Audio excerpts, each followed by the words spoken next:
Good morning, everyone present here. Good morning, brothers. I'm Dhananjay going to speak for the topic, what are the cause for the Third World War? The first thing that came to my mind was the day when me and my brother, we were fighting the water balloon fight, which we all used to do when we were children. We wasted almost 8 liters of water just throwing at each other. And then we came home, and then Dad came from office, and he found the whole of the floor wet. He asked us for the reason, and we were like, yeah, we were playing with water. And he explained us a story that he had witnessed himself. He had been to Bihar, and he found 2 children fighting for a cup of water. So there was a cup of water there. These 2 children were fighting for that water, fighting who's going to get that water first. So on hearing this incident, I again totally regret what I did, even today, and I'm quite modest, so I'm not going to do that again.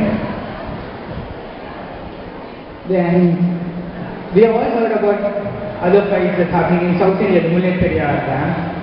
So Kerala and Tamil Nadu were fighting for the dam to be released. Both needed the water. So that is again one small cause for the topic. Then we have even seen in the North India again pieces, I think Sikkim and one was fighting for water the same way. Let me remind everyone here, both the World Wars 1 and 2, the causes started inside a country.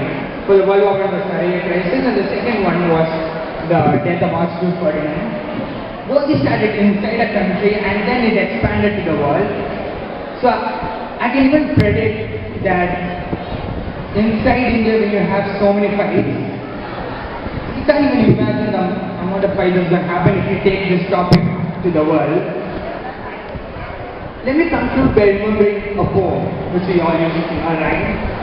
Rain, rain, go away, come again another day. Little Johnny wants to play, rain, rain, go away. I need someone here to find an alternate poem or the poem opposite to this, because today in this world everyone are fighting for water, and so I need someone here to write a poem that is just the exact opposite of this, and we are sure we'll succeed in conserving water in future. Thank you. My dear friends, I'm Saurish, and I will be telling you all why I feel that water is going to be the cause of the Third World War. Let me first explain how the water cycle works. Water evaporates from the water bodies like the oceans, the rivers, the lakes, the seas, evaporates, goes to the skies, condenses as clouds, and then falls down as rain. This is the water cycle. But what if the rain, instead of coming to us, goes to the seas? Isn't that bad for us? The seas are filled with water. 70% of the world, as a friend of mine said, is filled with water, but we cannot use it. Water everywhere, but not a drop to drink. Is this what we need? Obviously not. Fresh water is something that is diminishing day by day by day, and we have nothing to do. But one great person has come up with a solution. Recently, Bill Gates, as we all know, the owner of Microsoft, has come up with a very innovative method. He's used his engineers, his team of engineers, to come up with a sort of a plant, an RO plant, that filters water, excreted water, and makes it drinkable. And it's nicknamed the poop water.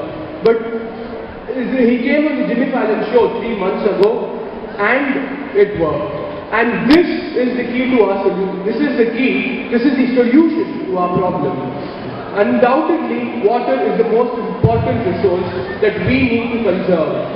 Water is nicknamed the elixir of life. Drink it and live. Don't drink it and you will perish. Is this not something that is worth fighting for?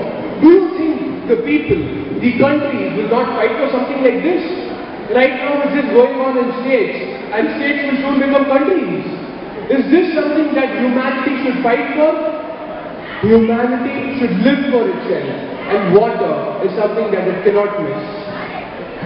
Having said all this, I'd like to conclude by answering Dhananjay back by the little poem I made. Rain, rain, come again, little Johnny wants to drink. Thank you.